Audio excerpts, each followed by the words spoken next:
दोस्तों, अगर मैं आपसे सवाल पूछूं कि ये मास क्या होता है, तो ज़्यादातर लोग इसका यही जवाब देंगे, क्लासिकल फिज़िक्स से टेक्निकल टर्म्स में यही जवाब देंगे कि ये जो मास है वो मेजरमेंट है इनर्शिया का। और ये बिल्कुल सही बात है क्लासिकल फिज़िक्स के पॉइंट ऑफ व्यू से, यानी कि क्लासिकल फिज़िक्स के अनुसार कि मास मेजरमेंट होता है इनर्शिया का। इनर्शिया जितना ज़्यादा होगा, उस ऑब्जेक्ट या उस पार्टिकल के पास मास उतना ही ज़्यादा होगा, और जितना उसका इनर्शिया कम होगा उसके पास मास उतना ही दोस्तों कम होगा।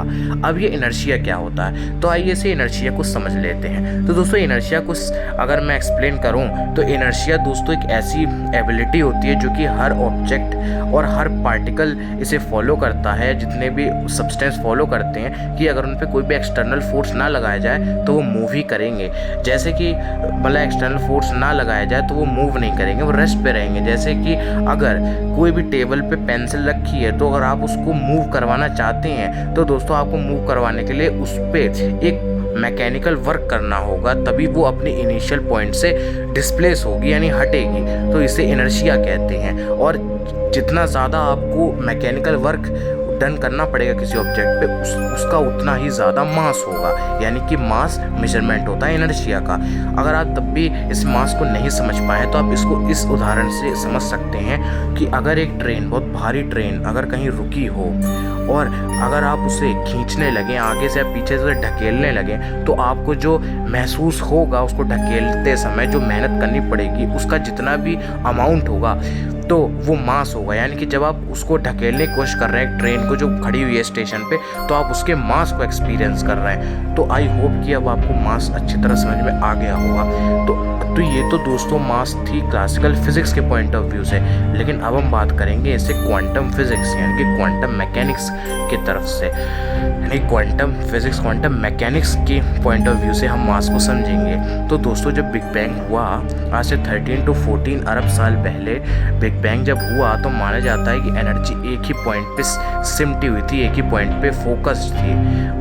तो जब वो विस्फोट हुआ वहाँ पर, और उस विस्फोट को बिग बैंग बोला जाता है, जहाँ पर वो विस्फोट होने के बाद पार्टिकल्स एक दूसरे से दूर भागने लगे। और जब पार्टिकल्स एक दूसरे से दूर भागने लगे तो ऐसा माना जाता है जब वो भाग रहे थे दूर, तो उनकी स्पीड, जो उनके एक दूसरे से दूर भागने की जो स्पीड थी, वो स्पीड ऑफ लाइट के बराबर थी।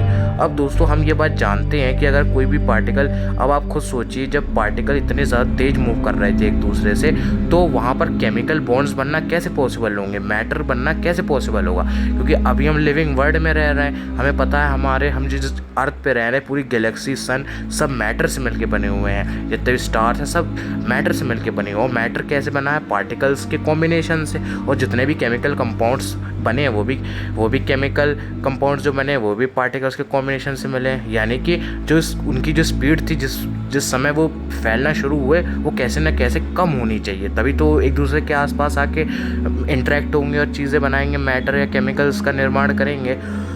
तो दोस्तों, ऐसा माना जाता है कि जब वो पार्टिकल्स बिल्कुल फैल रहे थे, स्पीड ऑफ लाइट के अक्रॉस फैल रहे थे, सो दोस्तों उनकी स्पीड धीरे धीरे होकर कम होने लगी। अब धीरे धीरे कम क्यों होने लगी? हमें पता है जब कोई भी ऑब्जेक्ट, कोई भी पार्टिकल बेसिकली मासलेस होता है, जैसे फोटोन, तो वो लाइट की स्पीड से ट्रैवल करता है। लेकिन अगर किसी ऑब्जेक्ट पे मास है, किसी पार्टिकल पे मास है, तो वो स्पीड ऑफ लाइट के बराबर नहीं चल सकता, वो बेसिकली उससे थोड़ा सा कम ही स्पीड से चलेगा। सो दोस्तों, जब पार्टिकल्स बहुत ज़्यादा धीरे होने लगे तो उसमें ऐसा माना गया कि वो एक इमेजिनरी जाल में फंसने लगे, तो उनमें मास आने लगा। और जब मास आने लगा तो ऐसा माना जाता है मास आता है हिग्स फील्ड की वजह से।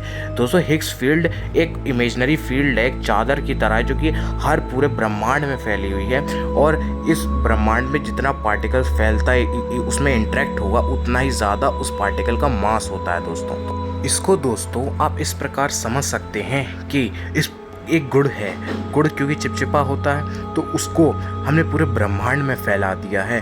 और क्योंकि वो पूरे ब्रह्मांड में फैला है तो हर चीज़ से इंटरेक्ट करेगी, और वो चिपचिपा होता है, तो जितना पार्टिकल उससे चिपकेगा, जो पार्टिकल उससे जितना ज़्यादा चिपकेगा उस फील्ड से, उसका उतना ज़्यादा मास होगा। और जो पार्टिकल जितना कम उस फील्ड से चिपकेगा उसका उतना कम मास होगा।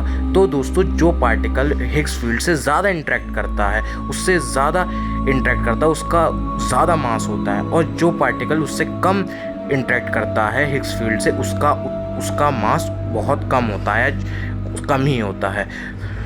अब दोस्तों हिग्स बोसॉन क्या होता है? सो दोस्तों हिग्स बोसॉन वो पार्टिकल्स होते हैं जो कि हिग्स फील्ड में बनते हैं। हमने क्वांटम फील्ड में ही देखा था कि कोई भी फील्ड में वाइब्रेशन या एनर्जी देने से हर पार्टिकल्स का निर्माण होता है। जैसे इलेक्ट्रॉन फील्ड में एनर्जी वाइब्रेशन देने से इलेक्ट्रॉन का निर्माण होता है, वैसे दोस्तों क्वांटम वैसे हिग्स फील्ड में जो पार्टिकल्स हिग्स फील्ड से बनते हैं उन्हें हिग्स बोसॉन कहते हैं। पर हिग्स बोसॉन अलग पार्टिकल्स होते हैं जो कि हिग्स फील्ड से बनते हैं, लेकिन ये जो मास प्रदान करते हैं वो हिग्स फील्ड ही करते हैं, हिग्स बोसॉन नहीं करता।